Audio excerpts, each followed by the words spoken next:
O céu noturno, belo, surpreendente e misterioso. Tal como a nossa galáxia, a Lua nasce atrás da Serra do Pisco e eleva-se na noite escura.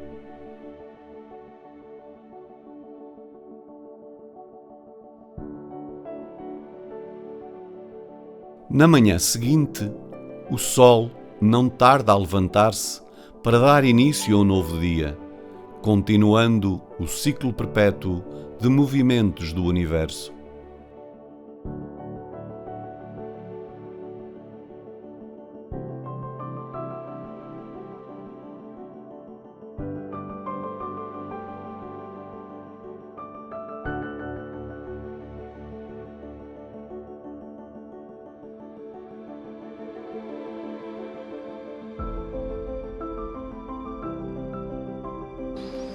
As flores já recebem os primeiros raios de luz do astro-rei, alimentando-se a si e alimentando também vários insetos que pousam sobre elas em busca do delicioso néctar que produzem.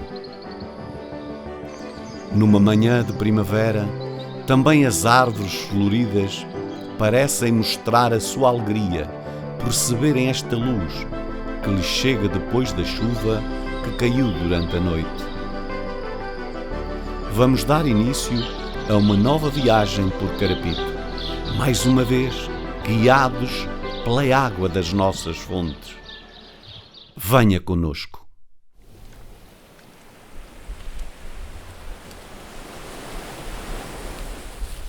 A água da vida eterna. 2.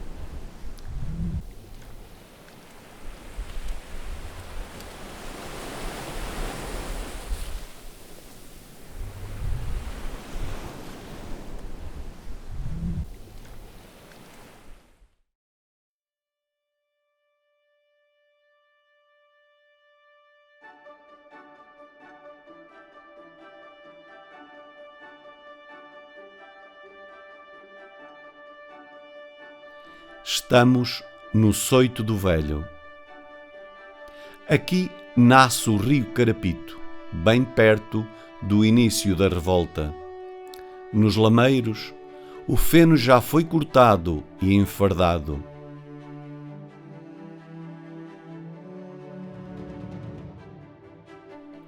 Apesar de a nascente ter secado no verão, a água no subsolo do leito do rio ainda é suficiente para manter a vegetação verde.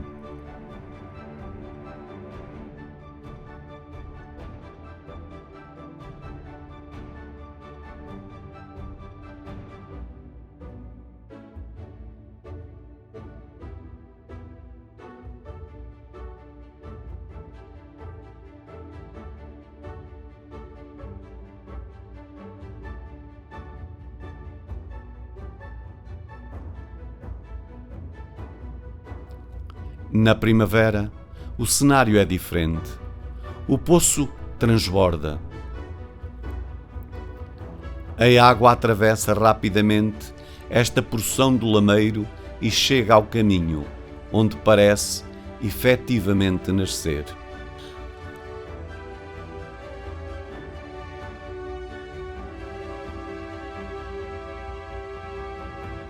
Ao fluir para o lado de lá, começa a formar o curso de água que há de atravessar toda a aldeia.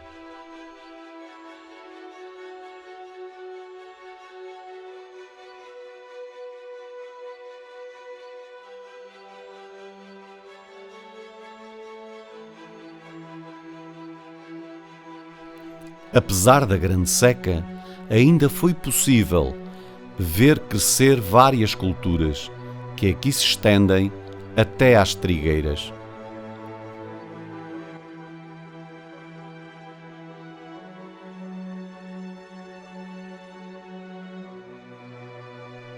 Na Tapada Camela, as várias restolhas denunciam igualmente o tempo seco do verão.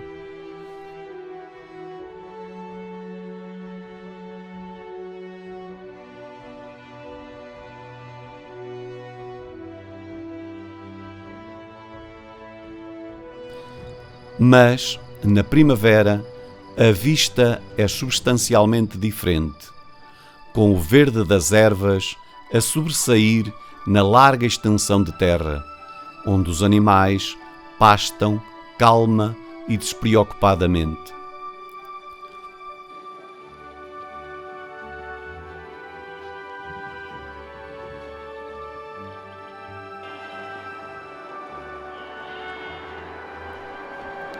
Em dia de Páscoa, fomos encontrar duas pequenas pastoras que ajudavam no cuidado ao rebanho, garantindo que os animais não saíam da área que lhes era destinada. As gêmeas, Ana Luísa e Maria Francisca, ajudavam os tios Armindo e José Martinho, que tinham acabado de receber a visita do Sr. Francisco da Cruz Caseiro. Também ele tinha ido ver das suas ovelhas, que pastavam no Soito do Velho, não muito longe dali. Para os pastores, nem num dia como este é possível descansar, entregando-se plenamente às necessidades dos seus rebanhos.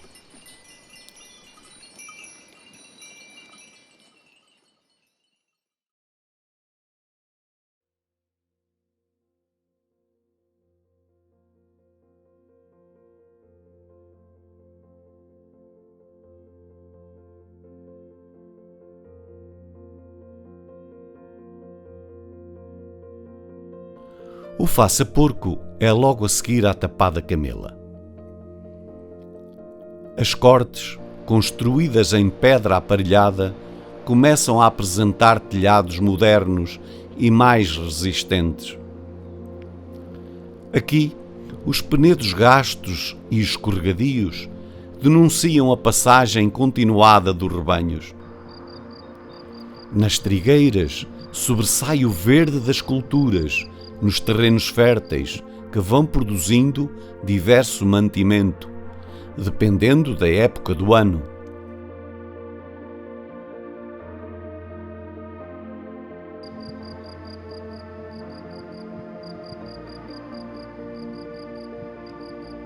Mais recentemente, começou a ser novamente explorada a resina em várias matas da aldeia, tal como acontecia em maior escala no século passado.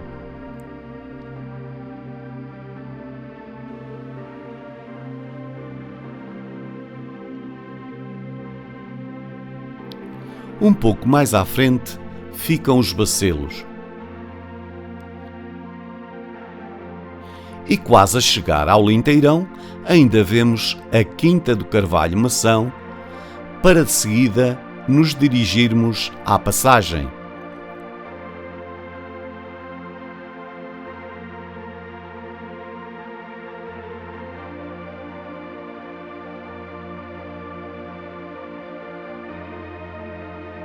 Aqui temos uma primeira perspectiva completa da aldeia, que se estende desde o vale até para lá do Calvário. A importância da agricultura na economia familiar é inquestionável.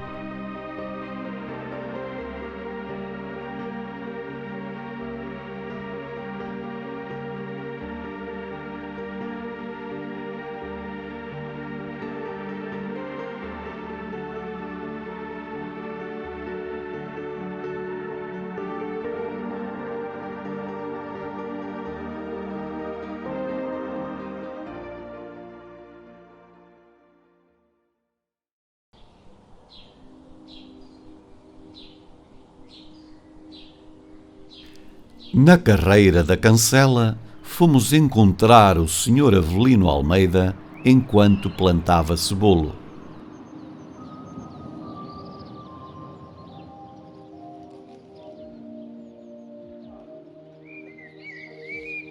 Apesar de parecer uma tarefa simples, é preciso seguir uma série de passos, com a preparação do rego, a colocação dos rebentos de cebolo igualmente espaçados e depois a sua cobertura, sem esquecer o toque final para garantir que ficam bem seguros.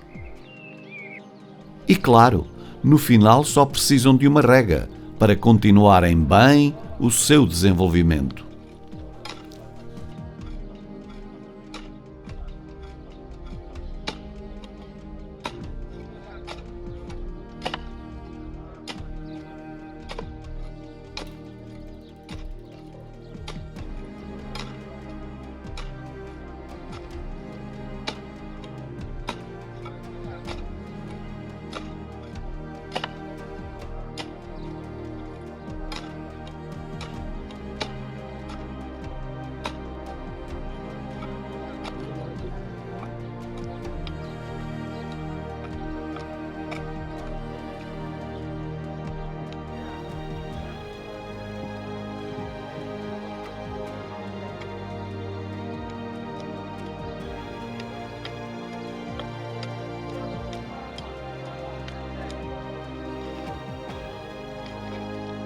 Na beberica ou belubrica, aproximamo-nos da primeira fonte. Aqui bem ornamentada e do outro lado da estrada, o primeiro chafariz público da nossa viagem. Ali ao lado está desde 1996 o lugar de Nossa Senhora da Boa Viagem, festa muito acarinhada pelos carapitenses no primeiro domingo de agosto.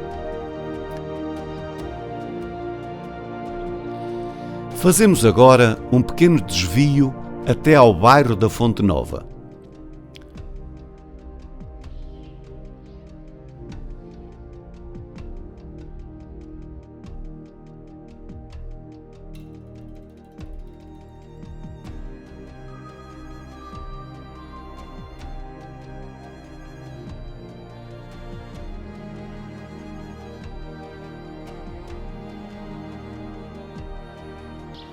Aqui vemos o tanque, que é regularmente usado para lavagem da roupa.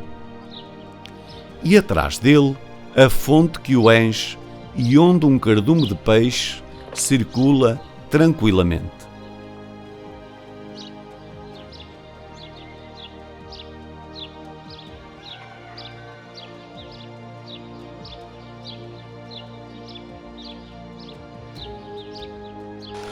O Sr. António Gomes de Almeida vai agora mostrar-nos como se afiam ponteiros.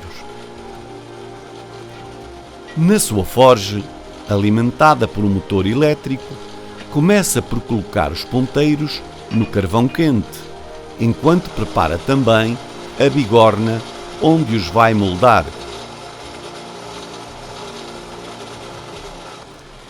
Assim que a extremidade dos ponteiros atinge a temperatura ideal, facilmente identificável pela cor laranja brilhante, usa uma marra para fazer o ajuste.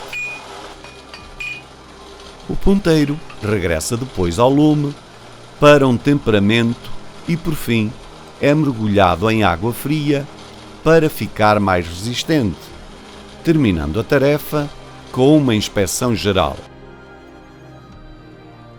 Se for um cinzel, ainda é preciso afiá-lo com uma rebarbadora antes de dar o trabalho por concluído.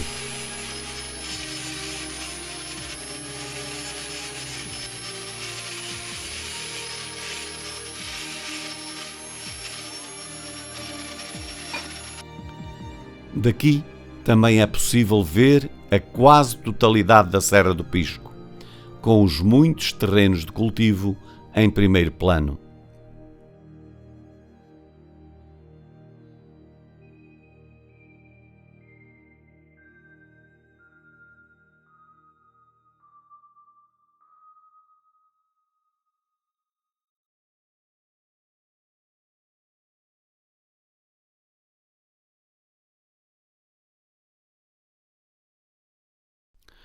Regressamos à Beberica para olharmos para a zona do Marmeleiro.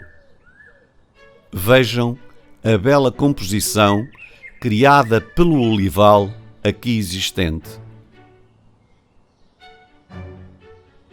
Ao fundo, temos um primeiro vislumbre da Lameira da Ribeira.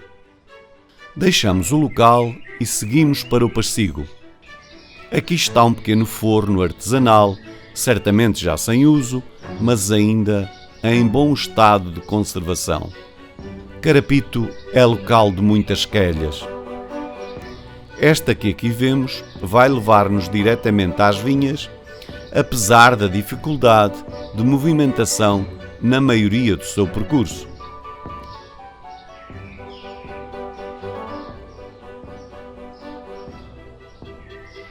Já nas vinhas, o verde sobressai para onde quer que lancemos o nosso olhar.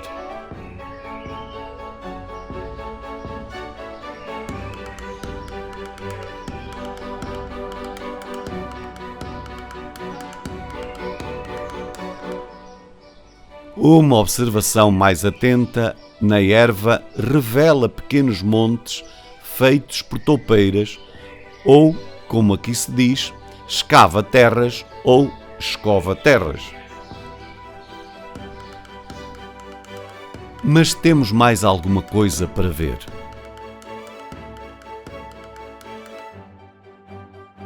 Um castanheiro, várias vezes secular, ainda mantém uma parte do tronco, apesar de já ter secado há muito tempo.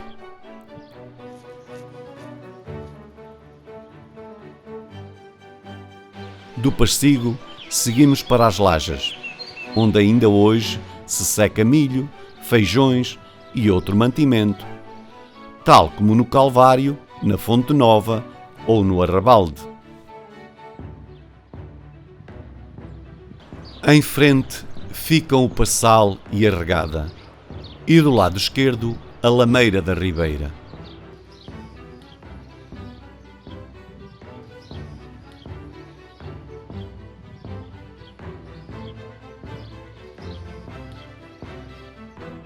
Viajamos primeiro para o Passal, onde as várias leiras se dispõem lado a lado, mas todas cultivadas e bem produtivas. Também aqui o milho está em destaque, havendo igualmente várias sementeiras de batatas.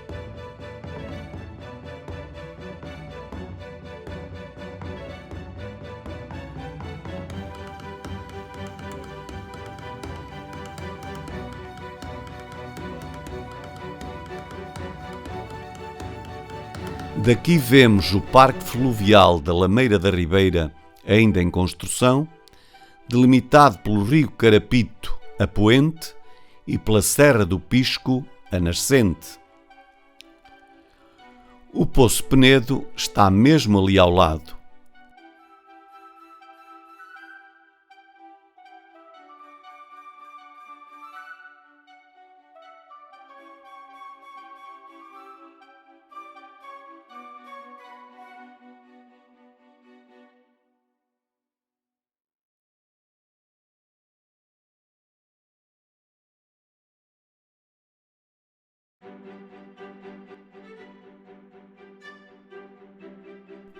Olhamos uma vez mais para a Regada antes de seguirmos para a próxima paragem.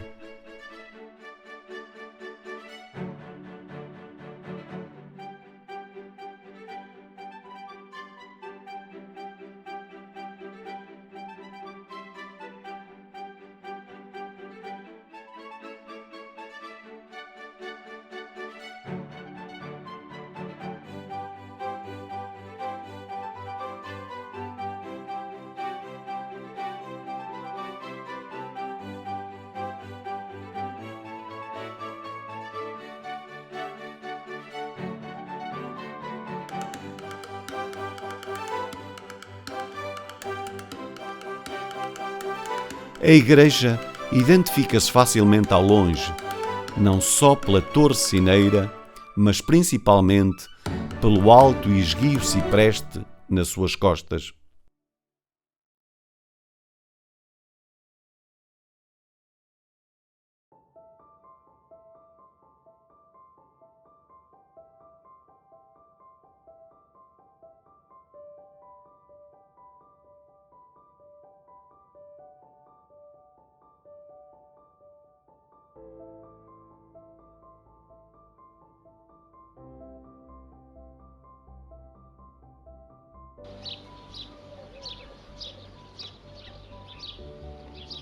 Do lado esquerdo fica a chamada Porta dos Homens, onde estão esculpidas várias cruzes, assim como a antiga casa paroquial.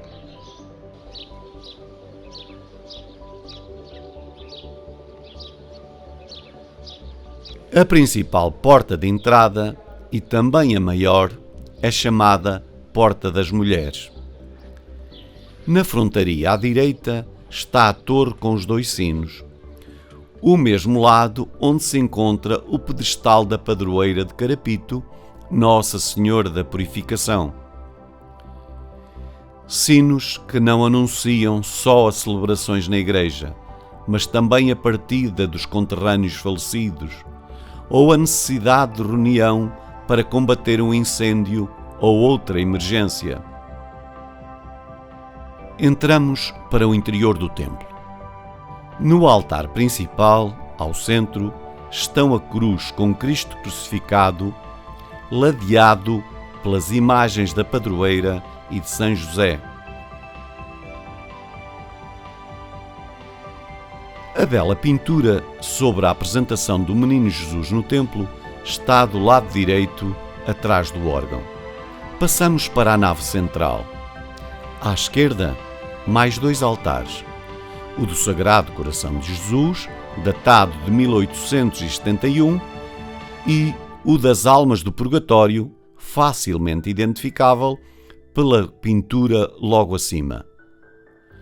Do lado direito, também datado de 1871, está o altar de Nossa Senhora do Rosário, com a imagem de Nossa Senhora de Fátima em baixo à direita. Mas mais abaixo ainda há mais 2 altares para visitar. À esquerda, o altar de São Pedro de Verona, o santo com maior destaque no calendário de festas de Carapito. Ao lado está uma pia batismal com uma pintura do batismo de Jesus por João Batista no Rio Jordão. À direita, o altar que seria de Nossa Senhora do Rosário, hoje de Santo António.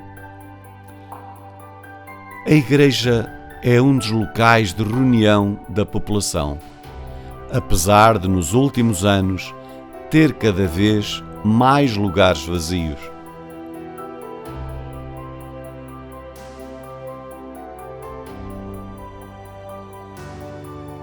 A praça é o centro da povoação. Quando vista de cima, sobressaem o Pelourinho e o Chafariz. Mas a sua história vai muito para lá daquilo que hoje se pode ver. Do nosso lado esquerdo situa-se a antiga casa dos Figueiredo de Albuquerque, onde nasceu e viveu a Menina do Rosário no século XIX. A par das belas portas e janelas quinhentistas, em tempos exibia o Carapito, cabeça em pedra que foi mudada para outro sítio e de onde acabou por desaparecer. Nos anexos da casa funcionou uma mercearia e taberna, mas também os serviços de telefone público e de correios, onde hoje está o Café da Praça. Quase encostado ao Pelourinho existiu um forno, demolido em 1966. E claro, a antiga casa paroquial, em frente, compõe com a igreja e o Pelourinho um belíssimo postal. O Pelourinho do século XVI é composto por 4 degraus octogonais e uma coluna com a mesma geometria. A gaiola é formada por 2 troncos piramidais com colunelos a suportar a parte superior. A praça é a principal sala de visitas da aldeia. Aqui está aquele que pode ser considerado o principal chafariz da aldeia, tendo a particularidade de poder ser usado de ambos os lados. E logo ao lado, o monumento que assinala a comemoração dos 500 anos do Foral de Carapito, a 10 de maio de 2014.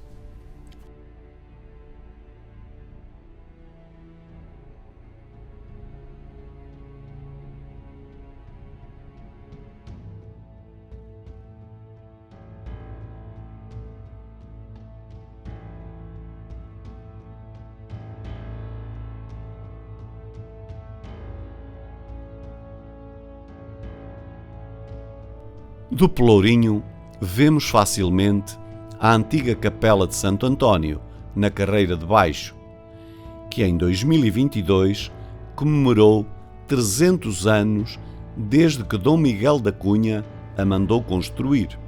O nicho do santo está mais à frente, numa parede.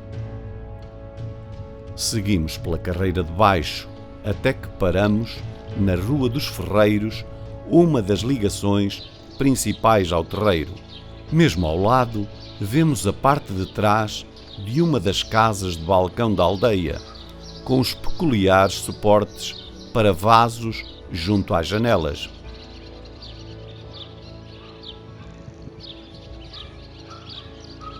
Chegando-nos mais à frente, na Travessa do Corgo, temos uma primeira vista do chafariz do terreiro.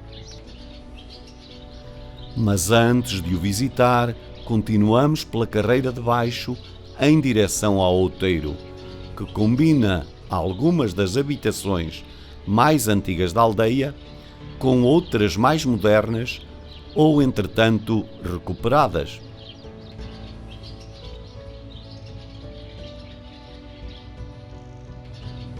Na parte de trás, numa das quelhas, ainda temos mais uma vista da igreja e principalmente do inconfundível cipreste.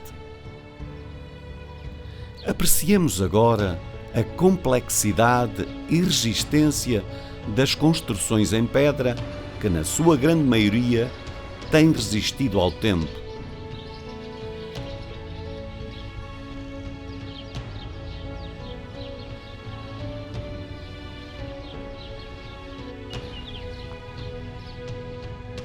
Chegamos ao final da rua e olhamos mais uma vez para a Beberica antes de nos dirigirmos à Carreira de Cima.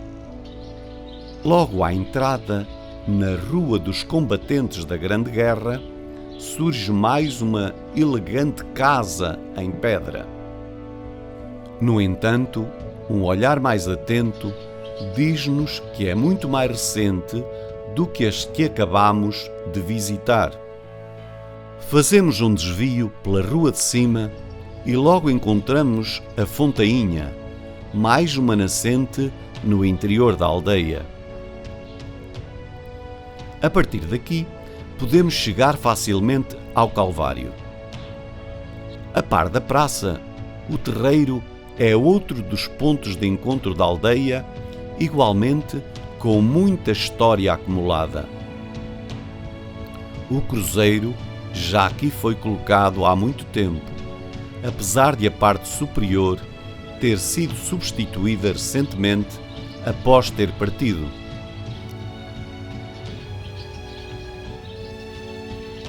E o chafariz, igual ao da Beberica, é outro dos pontos de água da aldeia, também ele muito utilizado.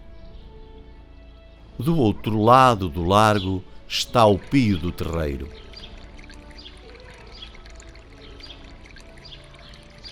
Aqui ficava um dos antigos fornos da aldeia, operacional até ao início da década de 70 do século passado. Mas não podemos deixar o terreiro sem visitar as antigas casas grandes, agora restauradas e convertidas em habitação e casa de turismo rural.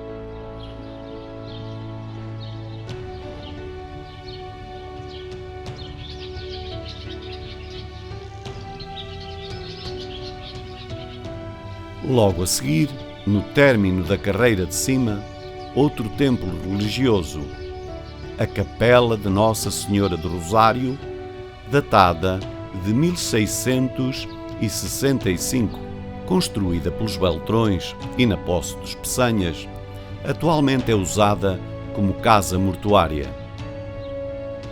Do lado esquerdo está a sede da Junta de Freguesia, que já serviu de sala de aula no século passado.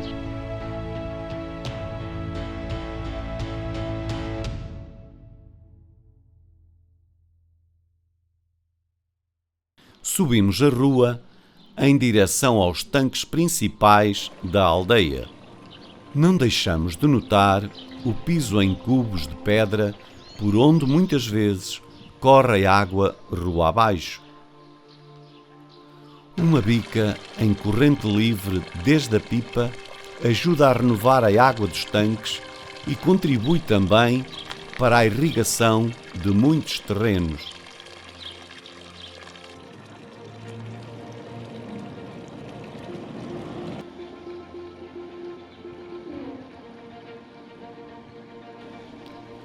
Do outro lado da rua, vemos o belo solar da família Saimelo.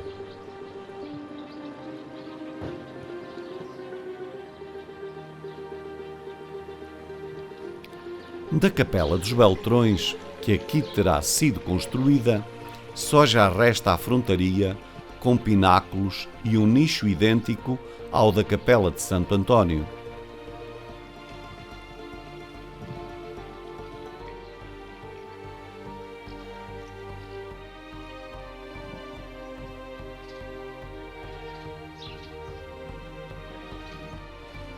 Entramos para o interior da propriedade, que agora também disponibiliza alojamento local. O grande tanque, cheio de água, destaca-se no jardim e denuncia a existência de mais uma fonte. E aqui está ela, é a fonte da mina.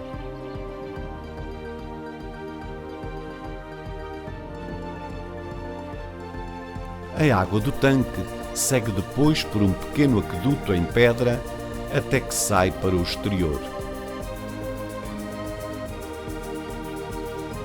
Esta construção peculiar é um antigo pombal.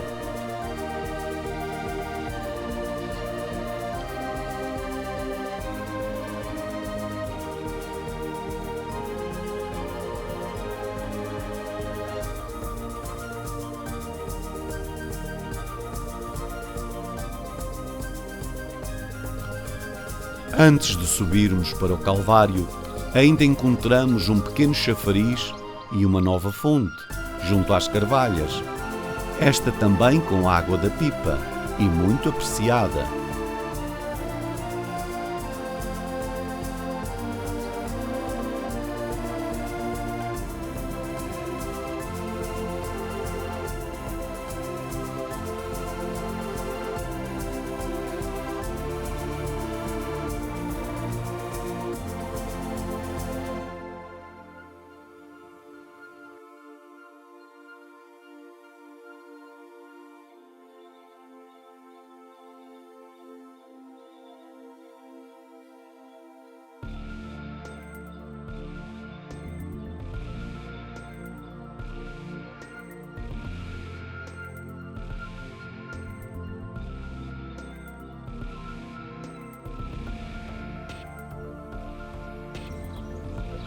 No Calvário está em destaque a sede do Clube Cultural e Recreativo, com o Parque Infantil, a Carvalha e o Cruzeiro.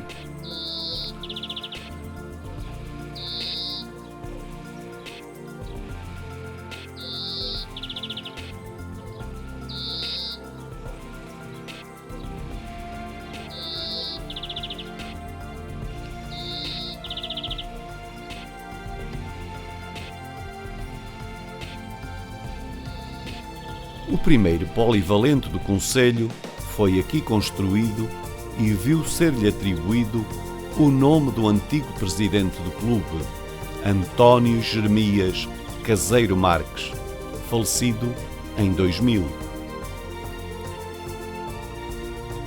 Do Calvário vemos a quase totalidade da aldeia. Mas a Serra do Pisco está sempre como pano de fundo. Uma serra rica em recursos e locais de visita.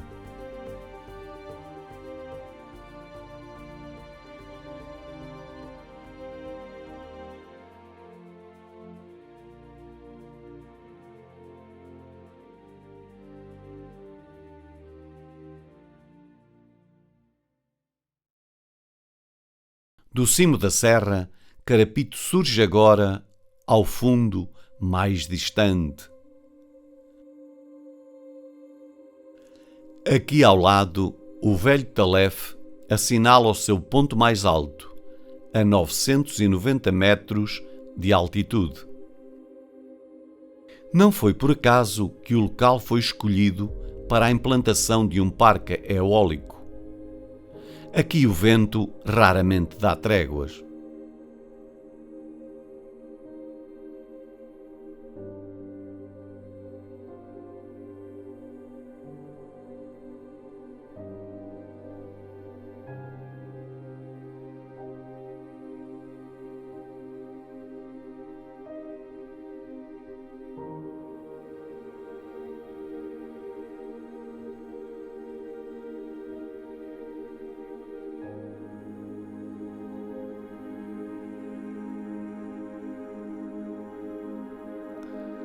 Do outro lado, vislumbramos a velha cidade de Trancoso, no cimo da colina.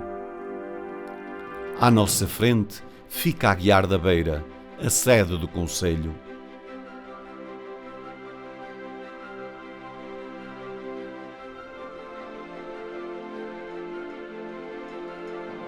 Do seu ponto mais alto, nas ruínas do antigo castelo, vemos a Serra do Pisco em toda a sua imponência.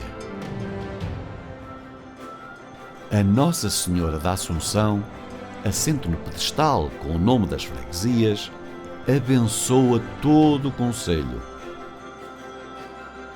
Lançamos o olhar para o aglomerado de habitações onde predomina o branco e do lado esquerdo vemos já a Torre do Relógio ou Torre Ameada, que remonta ao século XIV. Descendo para o largo, somos recebidos pela trilogia monumental completa. Ao lado da torre está a Fonte Ameada, provavelmente também do século XIV. O Pelourinho, do século XVI, é formado por uma coluna de granito assente sobre degraus octogonais. No topo está em destaque uma gaiola encimada por uma esfera armilar.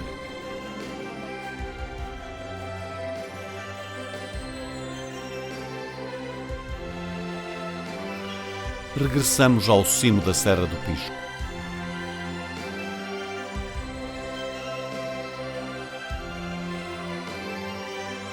Olhando para a nossa esquerda, podemos ver, num pequeno vale, a Cernada.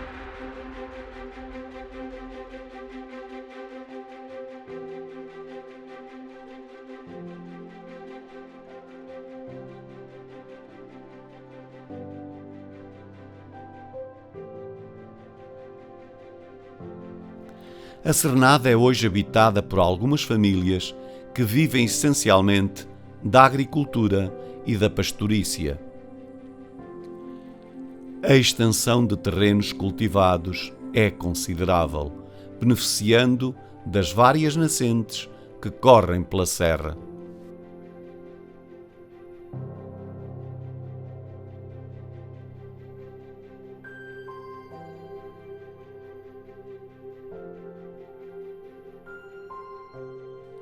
Apesar de uma parte ter ardido há poucos anos, a renovação está em curso.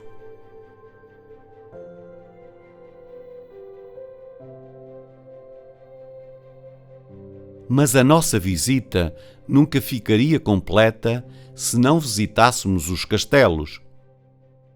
No cimo de uma muralha de pedra restam agora poucos vestígios daquilo que foram outrora o castelo e a povoação castreja do primitivo Carapito. O sítio, estrategicamente escolhido, por certo permitia uma melhor defesa e aproveitava ainda o curso de água ali próximo. Este é um património que devemos preservar e, acima de tudo, do qual nos devemos orgulhar.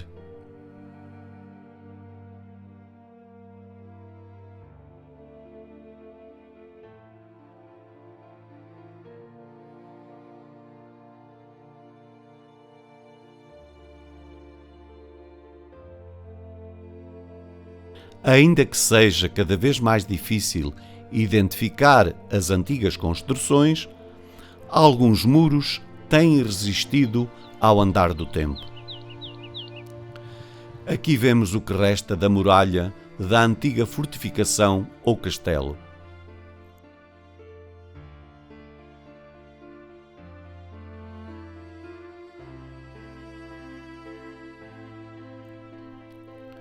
A beleza da serra é inquestionável, numa harmonia perfeita entre o pinheiro e o granito.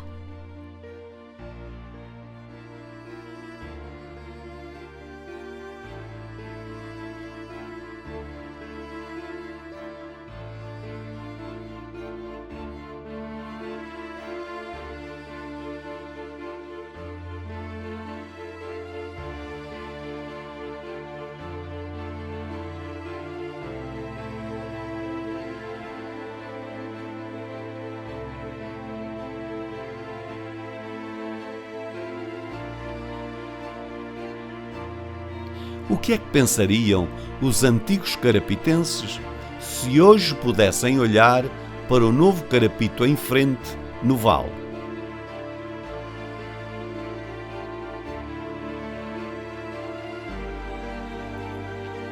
Perto dos castelos encontramos algumas construções bem peculiares, apesar de serem muito mais recentes. Aqui vemos aquilo que terá sido um local para guardar as ovelhas, também conhecido por acarradoiro. Vejam a sua grande dimensão. Ao lado, observamos as ruínas de outro mais pequeno ou até mesmo uma corte. Antes de seguirmos para a próxima paragem, mais ao fundo, as ruínas daquela que ficou conhecida como Corte do Lobo, por ali ter sido encurralado e morto um lobo há muitos anos. A cabeça do velho espreita a poucas dezenas de metros dos castelos. Quem sabe não aproveita alguma sombra do freixo no lameiro ali ao lado. Como é bela a paisagem da natureza quase intocada.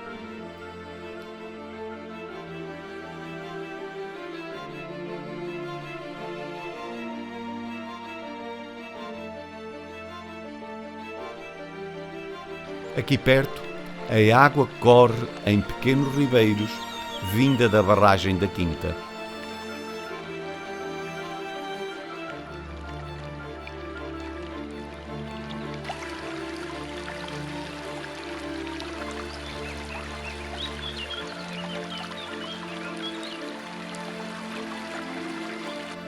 Uma árvore frondosa faz sombra a um pequeno parque de lazer, onde está também uma pequena barragem.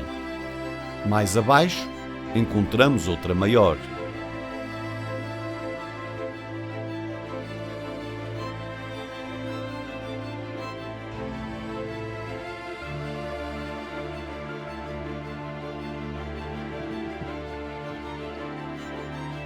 Deixamos a zona dos castelos. Quase no final do caminho, agora asfaltado, encontramos o conhecido Penedo da Cruz da Fortuna. Algumas cruzes ainda são bem visíveis. Será que trouxeram mesmo fortuna aos vários carapitenses que as esculpiram antes de emigrar? Ou terá sido também por outros motivos que se iniciou esta tradição? Mais acima, mas também de mais difícil acesso, eleva-se o baloiço do Picotinho. A estrutura metálica, estrategicamente colocada, mostra-nos a aldeia numa outra perspectiva, que aqui também se pode ver totalmente. Deslocando-nos agora para sul, chegamos ao Talef Pequeno, um marco geodésico mais modesto e, neste caso, construído essencialmente em cimento, areia e pequenas pedras.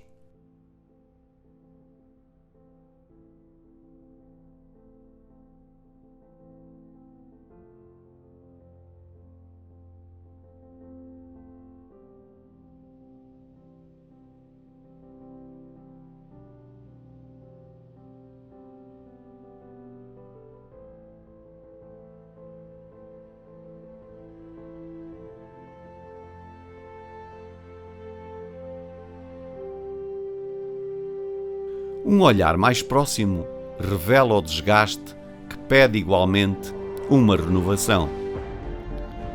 A poucas dezenas de metros dali foi construído um outro baloiço, este chamado de Baloiço da Cabeça, por ser a zona onde se encontra.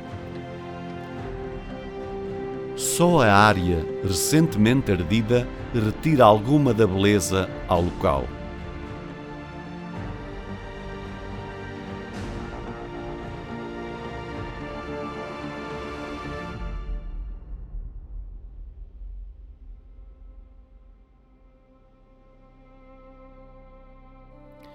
Os pinheiros e arbustos aproveitam todos os pedaços de terra por entre os grandes penedos, convertendo-se neste espetáculo maravilhoso que só a água torna possível.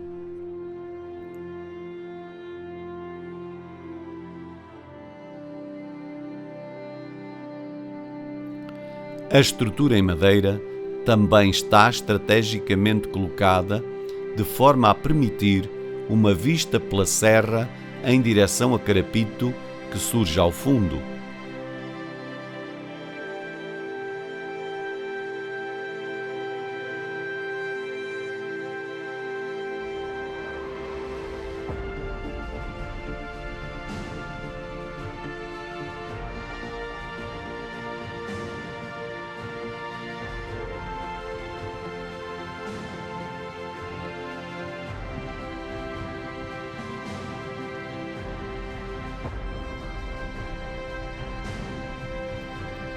Descendo para o sopé da serra, chegamos à Fonte da Ladeira. Uma outra nascente de água fresca e cristalina, com uma construção bem peculiar. A água envolve a aldeia, apesar de cada vez notarmos mais a sua falta. É urgente otimizar o seu uso, pois sem ela não poderemos dar continuidade à nossa história.